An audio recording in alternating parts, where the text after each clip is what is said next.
آپ دیکھ رہے ہیں کی نیوز ایچ ڈی، میں ہوں حارث علی شاہ گیلانی۔ چلتے ہیں آج کی اہم خبروں کی طرف۔ ڈپٹی اسپیکر قومی اسمبلی قاسم سوری کی وزیر اعظم عمران خان کے خلاف تحریک عدم اعتماد پر دی گئی رولنگ پر سابق وزیر اعظم نواز شریف کا بیان سامنے آ گیا۔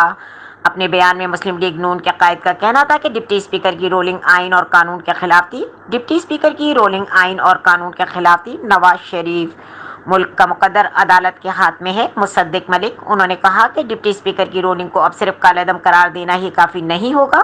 نواز شریف کا کہنا تھا کہ آئین اور قومی مفاد کا تقاضا ہے کہ پارلیمنٹ کی آئینی اختیارات کی فوری بحالی ہو۔ سابق وزیر اعظم کا کہنا تھا کہ پارلیمنٹ اپنی ذمہ داریاں اور فیصلے آئین اور قانون کے مطابق جاری رکھ سکیں۔